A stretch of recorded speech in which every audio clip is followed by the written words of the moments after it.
Hey there, I'm Emma Thompson. It's graduation day, and I'm standing here in my cap and gown, feeling pretty darn proud of myself. 4 years of hard work, juggling part-time jobs, and acing my classes have all led to this moment. But instead of basking in the glow of my own achievements, I find myself watching my twin sister Olivia soaking up all the attention, again. Oh, Olivia, you look absolutely stunning. My mom, Linda, gushes, fussing over Olivia's perfectly styled hair. I roll my eyes and mutter, "Thanks, Mom. I'm here too, you know." My dad, Robert, claps me on the back. "Good job, kiddo. Your sister's valedictorian speech is going to blow everyone away." I bite my tongue, resisting the urge to point out that I'm graduating summa cum laude, while Olivia barely scraped by with a C average. But hey, who's counting, right? My best friend Jake sidles up to me, sensing my frustration. "Congrats, Em. You killed it these past 4 years." "Thanks, Jake," I reply, grateful for his support. As we line up for the ceremony, I overhear my parents whispering excitedly, "Do you think she'll like the surprise?" My mom asks. Dad chuckles. "Are you kidding? It's going to knock her socks off." I lean in, curiosity piqued. "What surprise?" They exchange a look, and Mom says, "Oh, nothing for you to worry about, Emma. Just focus on your big day." The ceremony drags on, and I can't shake the feeling that something's up. When it's finally over, we gather for family photos. Olivia, of course, takes center stage. "Mom, Dad, can we go home now?" I'm dying to know what the surprise is. Olivia chirps, bouncing on her heels. Dad clears his throat. "Well, we were going to wait until we got home. But Olivia, honey, your mother and I are so proud of you. We've got a little something special to celebrate your amazing achievement." My stomach drops as I watch them hand Olivia an envelope. She tears it open, her eyes widening. "Oh my God, a beach house? You guys bought me a beach house." I stand there, stunned, as Olivia squeals and hugs our parents. Jake puts a comforting hand on my shoulder, but I barely feel it. All I can think is, what about me? As if reading my mind, Dad turns to me with a forced smile. "Don't worry, Emma. We didn't forget about you. Your gift is waiting at home." The ride back is a blur of Olivia's excited chatter about her new beach house. When we finally pull into the driveway, I spot something leaning against the garage. My heart sinks as I realize what it is. "Tada," Mom says, gesturing to the beat-up bicycle. "We thought this would be perfect for you, Emma. It'll teach you the value of independence." I stare at the rusty chain and worn tires, feeling like I've been punched in the gut. 22 years of being the responsible, hard-working daughter, and this is what I get. As Olivia bounces inside to call her friends, I turn to my parents, fighting back tears. "Are you serious right now?" Dad's face hardens. "Now, Emma, don't be ungrateful. This is a valuable lesson in." But I've stopped listening. All I can think is, how did I end up here? I force a smile, but inside, I'm screaming. Dad launches into a lecture about hard work and self-reliance, as if I haven't been doing exactly that for years. Later, I escape to the backyard, fighting tears. Jake finds me there. That was messed up," he says, sitting beside me. I spill everything, years of favoritism, feeling invisible. Jake listens, then says, "You need to confront them." "What's the point?" I sigh. "Standing up for yourself.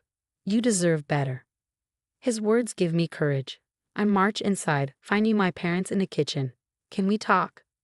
Dad looks annoyed. "About what?" I take a deep breath. "About how unfair this is. I've worked so hard, and you act like Olivia's the only one who graduated." Mom scoffs. "Oh, Emma, not this again. You've always been jealous of your sister." "Jealous? I'm not." Dad cuts me off. "Your sister knows how to appreciate what she's given. Maybe if you stopped comparing yourself." "I'm not comparing. I'm asking to be treated equally." But they're not listening. They never do. I realize then that nothing will change. It's time to distance myself from this toxic mess. As I turn to leave, I bump into Olivia's boyfriend, Chad. He's eyeing the beach house keys like they're made of gold. "Sweet gift," he says, grinning. "Bet that place is worth a fortune." Something about his tone makes me uneasy. I head outside for some fresh air and notice a moving truck next door. A woman about my age is struggling with a heavy box. "Need a hand?" I offer. She smiles gratefully. "Thanks, I'm Sarah, by the way." As we carry boxes, Sarah mentions she's a journalist, always on the lookout for interesting stories. Speaking of that, she says, glancing towards the house, that party looks pretty intense. Family drama. I hesitate, then find myself spilling the whole story. Sarah listens intently. Wow, she says when I finish. That's quite a story. Have you ever thought about sharing it more widely? Sometimes shining a light on these situations can lead to change. I shake my head. I wouldn't even know where to start. Sarah hands me her card. Well, if you ever change your mind, give me a call. Stories like yours deserve to be heard. As I head back inside, her words echo in my mind. Maybe it is time to speak up, not just to my parents, but to anyone going through something similar. I look at the bicycle leaning against the wall, then at Sarah's card in my hand. For the first time today, I feel a glimmer of hope. Maybe this rusty bike will take me further than anyone expected, straight out of this toxic environment and into a future I control. 6 months later, things are finally looking up. The tech startup I joined is growing fast, and I'm growing with it. My tiny apartment isn't much, but it's mine, and that's what matters. My phone buzzes. It's Jake. Hey, you seen Olivia's latest post? I groan. Do I want to? Probably not, but you should. It's something else. I pull up Olivia's Instagram. There she is, lounging by the beach house pool, champagne in hand. The caption reads, "Just another Tuesday in paradise. #blessed. Unbelievable, I mutter. Jake's voice softens. You okay? Yeah, just tired of it all, you know. We chat a bit more before hanging up. As I'm scrolling through work emails, there's a knock at my door. It's Sarah, my neighbor turned friend. Emma, got a minute? I let her in, noticing the excited gleam in her eye. Remember how I said I might look into your family's business? Well, I found something. My stomach drops. What do you mean? Sarah pulls out her laptop. I've been digging into your parents' company financials. There are discrepancies.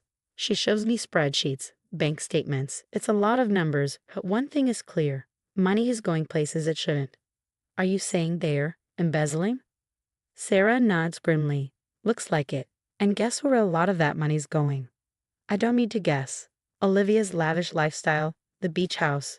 It all makes sickening sense now.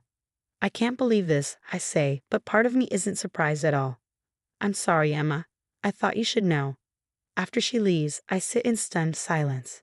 Then my phone pings, a text from Jake. You free to talk? It's about Chad. I call him immediately. What's up? Jake's voice is tense. Remember how I said I'd keep an ear out about Chad's business ventures? Well, I heard from a buddy in finance that the new company he's starting, it's a total scam. My heart races. Are you sure? Positive. And rumor has it he's trying to get Olivia to invest big time. I think of the beach house, how proud Olivia was. She wouldn't be stupid enough to use that as collateral, would she? Jake's silence says it all. I've got to warn her, I say. Wait, think about this. After everything they've done. I know, but she's still my sister. I hang up and stare at my phone, Olivia's number on the screen.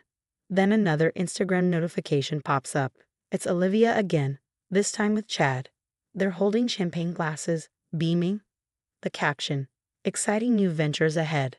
Can't wait to share our success. #PowerCouple, #invest in your future. My hand falls to my side. She wouldn't believe me anyway. I think about my parents stealing to fund their golden child's lifestyle, about Chad ready to scam his own girlfriend. Maybe it's time to let them all face the consequences of their actions. I pick up my phone again, but this time I don't call Olivia. Instead, I text Sarah. About that story you wanted to write, I'm ready to talk. It's been a whirlwind few months since I made the decision to speak up. The anonymous tip to the authorities about Mom and Dad's embezzlement set off a chain reaction I never could have imagined. Now, I'm sitting in my office, staring at my phone as news alerts keep rolling in. Thompson Tech under federal investigation. CEO Robert Thompson and CFO Linda Thompson indicted on multiple charges of financial fraud. My hand shakes as I scroll through the headlines. Part of me still can't believe it's real. A knock on my door startles me. It's Jake, concern etched on his face. You okay, Em? I nod, not trusting my voice. Have you heard from Olivia? I shake my head. Not directly. I pull up Olivia's Instagram. Her last post, from just a few hours ago, is a far cry from her usual glamour shots. It's a picture of a for sale sign in front of the beach house. The caption reads, "Sometimes life doesn't go as planned. Staying strong. Hashtag new beginnings." Jake whistles low. Chad's scam must have imploded. Looks like it. Last I heard, she was in pretty deep. My phone buzzes. It's Mom. I stare at it torn. "You don't have to answer," Jake says gently. I take a deep breath and pick up. "Hello?" Mom's voice is frantic. "Emma, thank goodness. We need your help. The company's facing an audit and what, Mom? You want me to lie for you?" No, of course not. We're sorry, Emma, for everything. If you help us through this, we promise things will be different. We'll treat you and Olivia equally, we swear." I laugh, but there's no humor in it. Now you want to treat us equally when you're facing jail time. "Emma, please. We're your parents." "No, Mom. You made your choices, and now you have to live with them. Goodbye." I hang up, my hand shaking. Jake puts a comforting hand on my shoulder. "You did the right thing, Em." Weeks pass. The news is full of my parents' trial. They're eventually charged with multiple financial crimes, their reputation in tatters. Through it all, I throw myself into my work. My bosses notice, and soon I'm offered a promotion. With my new salary, I start looking at houses, not beach houses, but solid, modest homes I can call my own. On moving day, Jake and Sarah are there, helping me unpack. As we sit on boxes, eating pizza and laughing, I realize something profound. These two, my best friend and the neighbor who became so much more, they are my real family now. Later, as I get ready for bed, I catch my reflection in the mirror. For the first time in years, I really look at myself. I see strength. I see resilience. I see a woman who finally understands that true independence and self-worth don't come from other people's approval or material possessions. They come from within.